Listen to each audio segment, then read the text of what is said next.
The CNBC app. Global market news in one place. Customizable sections and personalized alerts. Stocks tracking, interactive charts and market insights all in your hands. Stay connected.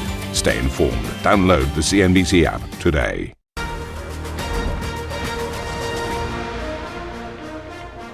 Welcome to Squawk Box Europe. I'm Karen Cho with Juliana Tattlebaum. These are your headlines. It's the headline act of earnings season. Nvidia results due after the bell, with investors focusing on how the AI chip giant is navigating a $5.5 billion China export hit. Risk appetite returns. U.S. consumer confidence rebounds sharply in May, lifting equities out of a 4-day slump, while the greenback sees its best day in weeks. And Germany's DAX notches a new record close, taking its yearly gains to more than 20% as Rheinmetall more than triples in value.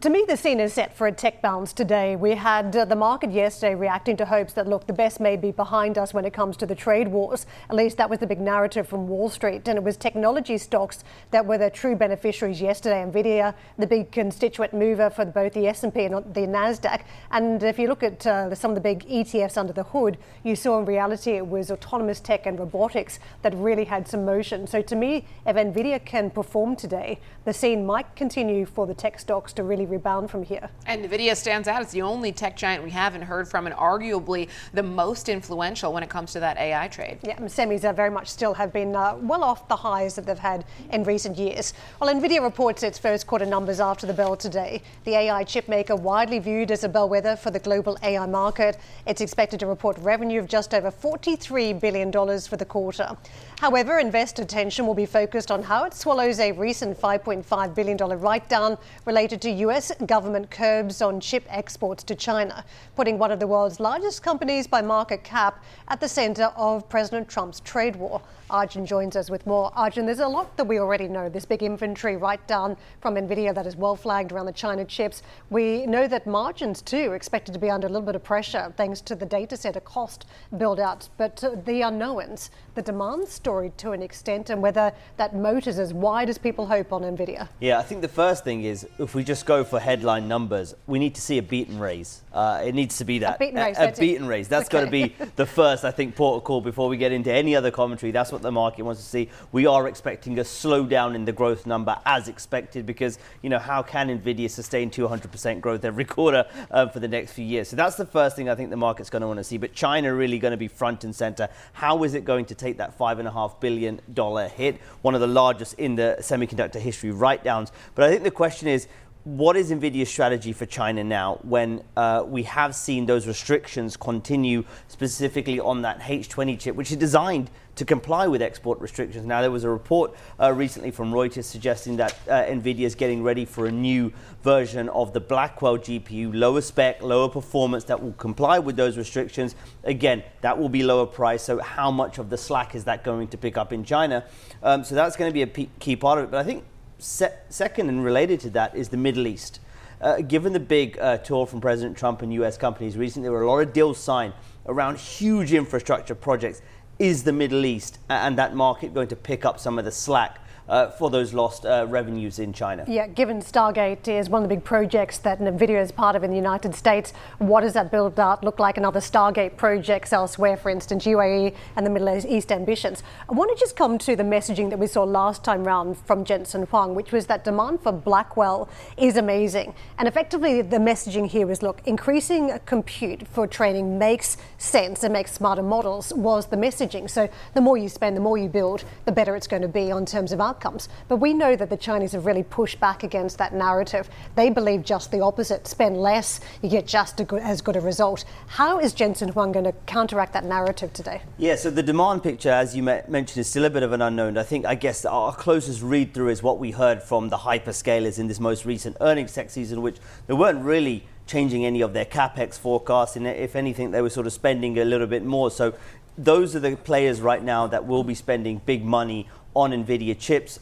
So in terms of demand from US companies, that seems strong. It's the China equation, which you rightly bring up. What we heard during the Chinese tech earnings season, particularly from Tencent and Baidu, is a few things. Efficiencies of their models, using smaller models, and trying to get the most out of the GPUs they had. And Tencent reported that they were able to get very good training outcomes over the current stockpile of GPUs that they had, suggesting that actually this idea that American companies have pushed forward about needing to continuously expand that GPU cluster may not be the right way. So there's two things at play. Now, of course, you've got to remember the Chinese are restricted from a lot of these chips, and so it's in their interest to figure it out. I'm sure if they had access to some of these more advanced GPUs, they would love to get their hands on them.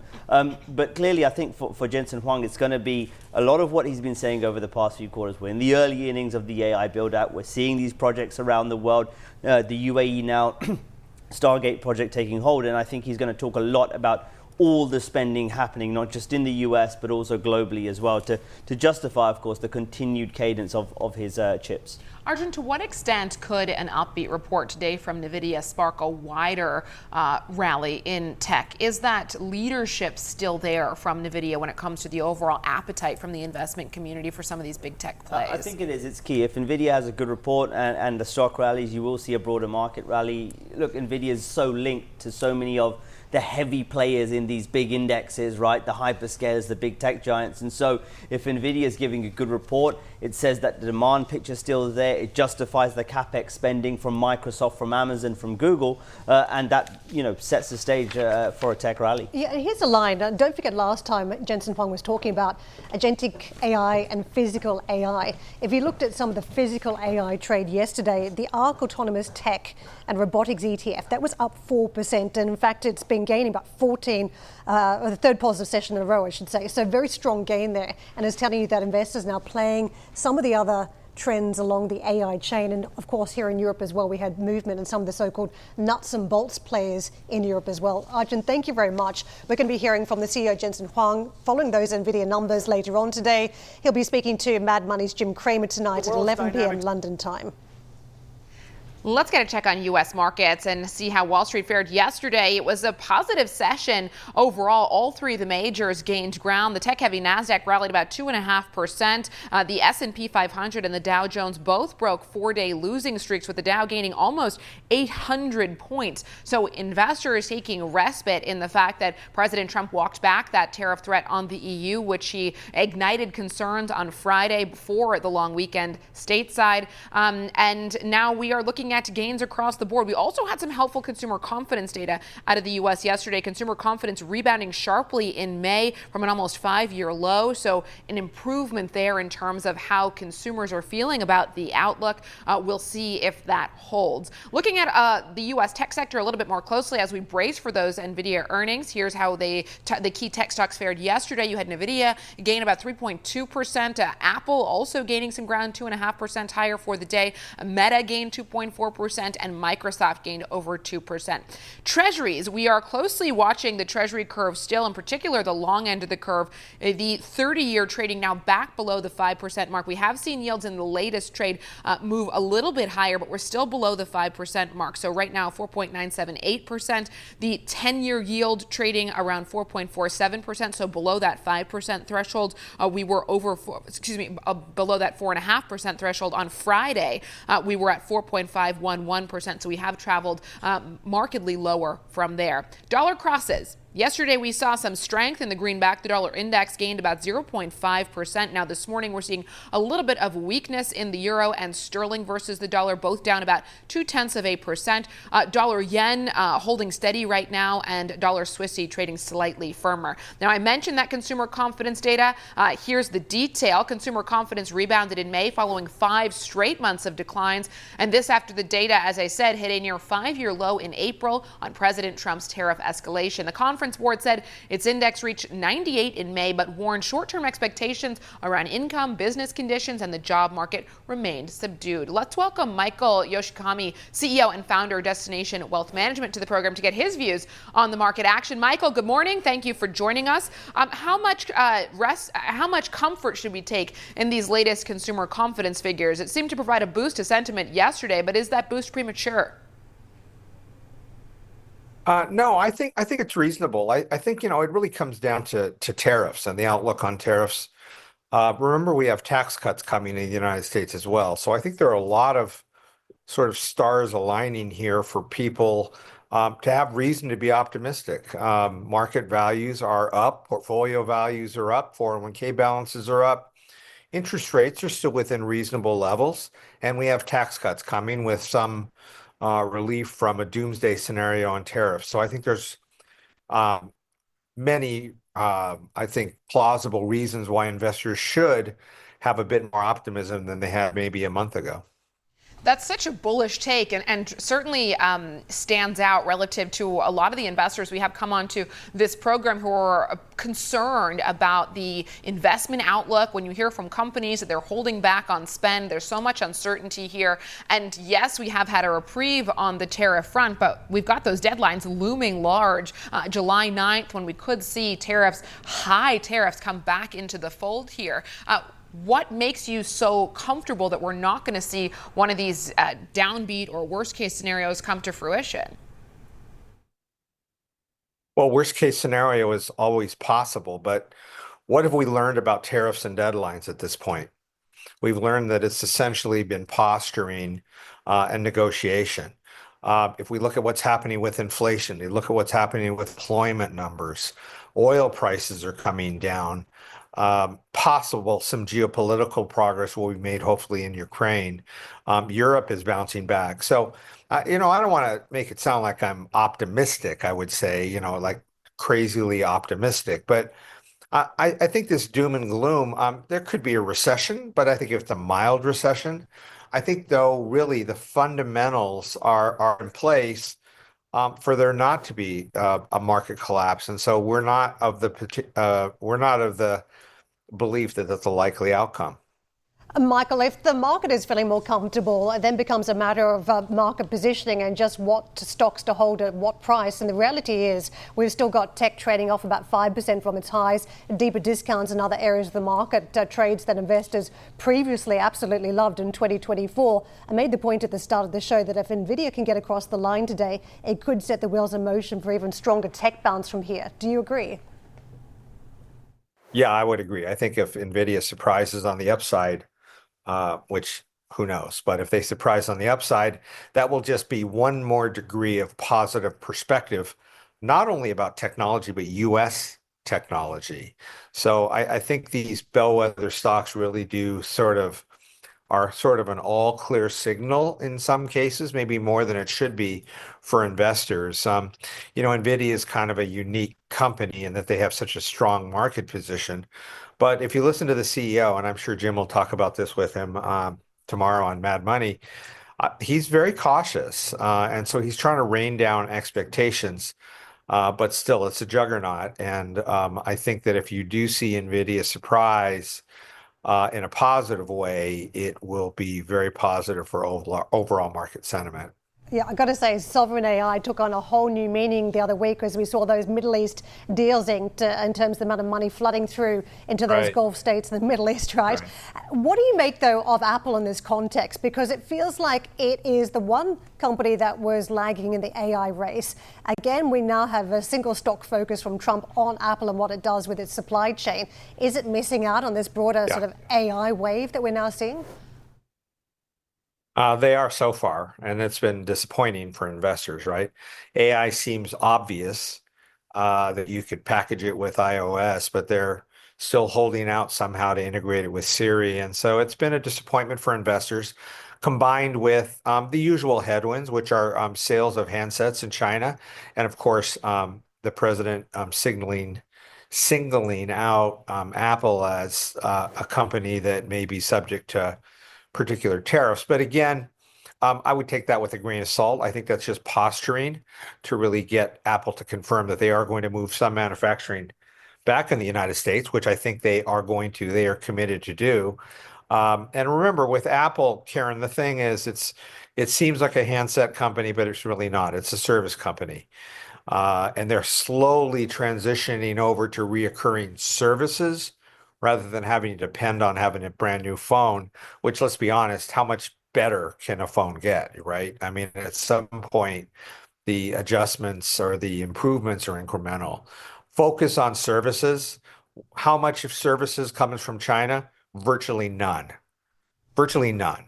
And that's something important for investors to keep in mind. I see the sell-off in Apple as being a bit of an overreaction. But we have to see how this tariff thing plays out. But I still think it's a company that I think is well positioned for AI. Michael, thank you very much for giving us some thoughts this morning. We do appreciate the time. Michael Yoshikami with us, CEO and founder, Destination Wealth Management. Elon Musk has hit out at President Trump's so-called Big Beautiful Bill, saying the costs of the tax breaks undermine the federal cuts he led as part of the Department of Government Efficiency, or DOGE. In a preview of an interview with CBS set to air Sunday, Musk said he's disappointed with the extra debt burden it will add to the deficit, and that he thinks the bill can be, quote, big or beautiful, but not both. Tesla shares rallied almost 7% in Tuesday's session, somewhat separate to this, after CEO Elon Musk said he will focus efforts more on running his companies and less on government affairs. Exactly what the market has been waiting for, but it wasn't all good news for the EV maker after car registrations data in Europe showed Tesla's sales for April slumping 49% compared to the year prior. Coming up on the show, UK retail confidence is plummeting. We'll discuss why in around 15 minutes' time. Plus, OPEC Plus meets today with more production hikes on the table. Dan will join us with the full story later this hour. And Ireland pushes ahead with a bill to limit trade with Israel. We'll discuss more with Lynn Boylan, Sinn Féin MEP and chair of Delegation for Relations with Palestine. Don't miss that conversation at 9:30 London time.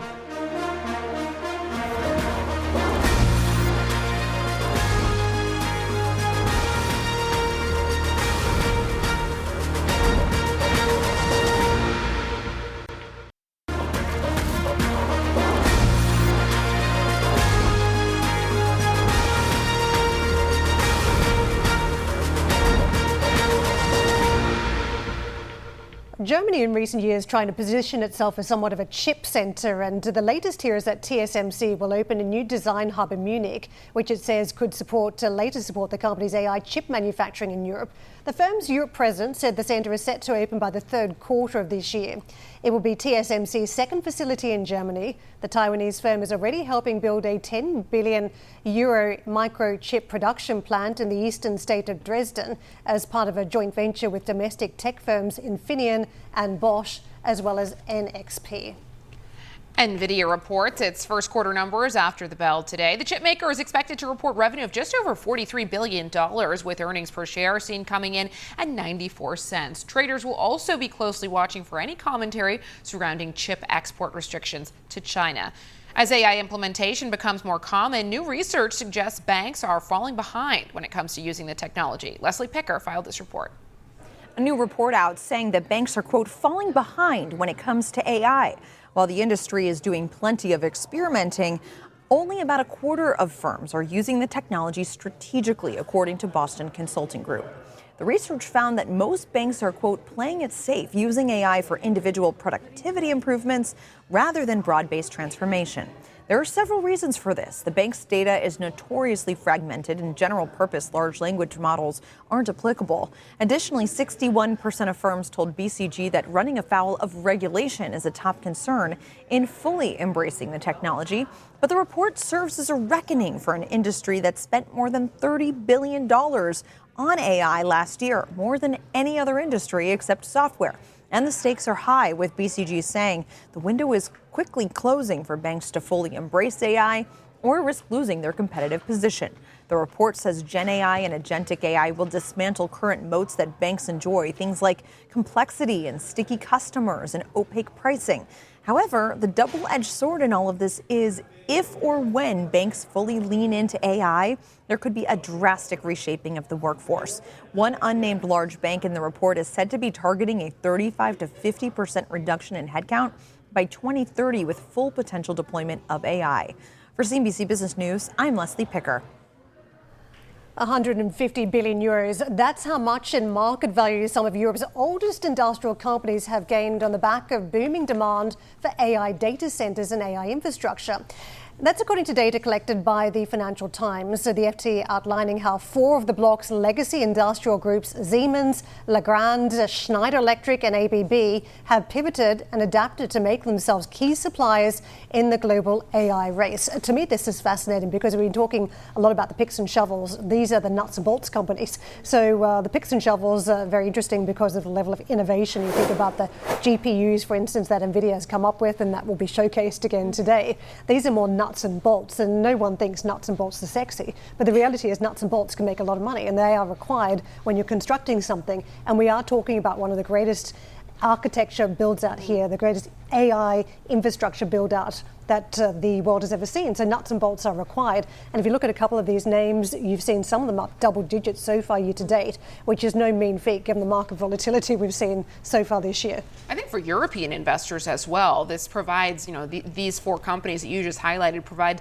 a way for European investors to access the AI theme in Europe, because none of the, let's face it, none of the pioneers are actually in Europe. So you've got to look to the picks and shovels or the nuts and bolts, as you say. And it's also when you look at the market cap progression, the valuation of these companies, and I think it's quite emblematic of the shift we're seeing. Schneider Electric now valued at over 120 billion euros, overtaking Total Energies last year in terms of market cap, just showcasing the transition that we've seen from fossil fuels to now electricity. And a lot of these companies were counted out. They were seen as companies of the past, and this, the whole AI boom has breathed new life into some of these European industrial giants. Which in some ways you saw in the US market as well. Those big oil companies surpassed by technology in terms of market cap in recent years.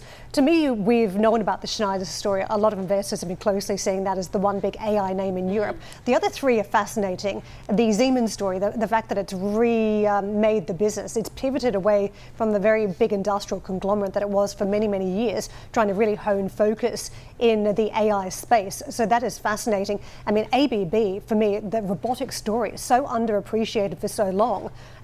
We had really not all of the technology to fire up robotics.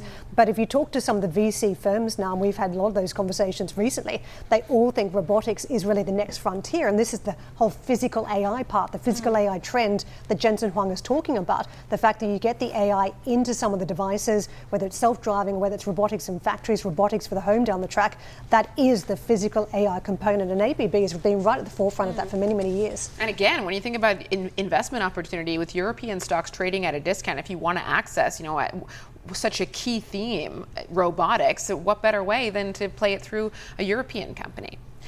The Trump administration, this is a big story here. The Trump administration has called for U.S. embassies to stop scheduling new visa appointments for foreign students as it prepares to expand social media screening procedures for international applicants. This as the U.S. government last week sought to block Harvard University from enrolling international students. NBC's Gabe Gutierrez filed this report. President Trump's crackdown on international students is intensifying, his administration ordering embassies to stop interviews for student visas as the State Department prepares for an expanded social media screening for applicants, according to an internal cable seen by NBC News. It comes after a judge temporarily barred President Trump from blocking Harvard University from accepting future international students, which make up over a quarter of its student body. We have Americans that want to go there and to other places, and they can't go there because you have 31% foreign. Zalin Ma is graduating with a PhD from Harvard, but worries he'll have to go back to China instead of conducting postdoctoral research on AI here in the U.S. What would your message to President Trump be? We international students, we have followed every rule. We got our visa. We passed all the background checks, and we shouldn't be the ones who are facing such uncertainties. In a new escalation, the Trump administration is reviewing $100 million in federal contracts with Harvard. We give them billions of dollars, which is ridiculous. The president also posting he's, quote, considering taking $3 billion of grant money away from a very anti-Semitic Harvard and giving it to trade schools instead. A university task force recently found bullying and intimidation of Jewish students on Harvard's campus, but the university's president is describing the Trump administration's actions as retaliation for our refusal to surrender our academic independence. Why cut off research funding? Sure, it hurts Harvard, but it hurts the country. The president is also now threatening to withhold large-scale federal funding from California if the state keeps ignoring his executive order banning transgender athletes from participating in women's sports. The Democratic governor has defended California's policy. You're talking about a very small number of people, a very small number of athletes. And my responsibility is to address the pressing issues of our time. Also today, President Trump had another warning for Vladimir Putin after new attacks on Ukraine, saying he's, quote, playing with fire. Why would you be aiming for Harvard now if you're an international student? Wouldn't it be about Cambridge and Oxford? Completely. I mean, this has got to be a boon to universities outside the U.S. Even if, all of this goes away and we ultimately see the ban lifted that President Trump has put in place in Harvard, sentiment-wise, this has completely opened up a Pandora's box, I think. So I'd be fascinated to see the applicant numbers for universities in the UK, in Europe, in parts of Asia as a result of what's gone on in the U.S. It's every single hurdle, isn't it? The difficulty of getting the visa first up, so clearing those checks and getting the actual visa.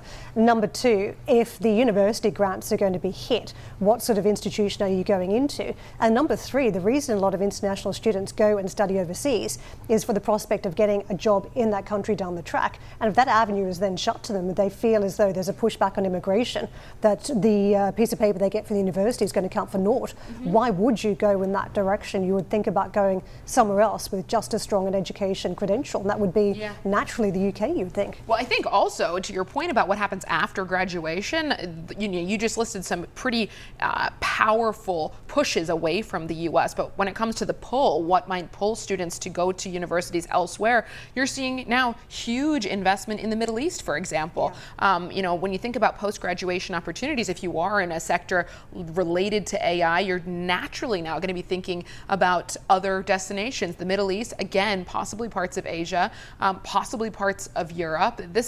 I think this is an incredibly vulnerable time to be doing this from a U.S. administration perspective. You're really risking driving some key talent elsewhere. Yeah, or the international franchise model comes into the mix for some of these institutions where they think about putting boots on the ground or institutions on the ground in some other countries to get around some of the tariff threats and the immigration problems.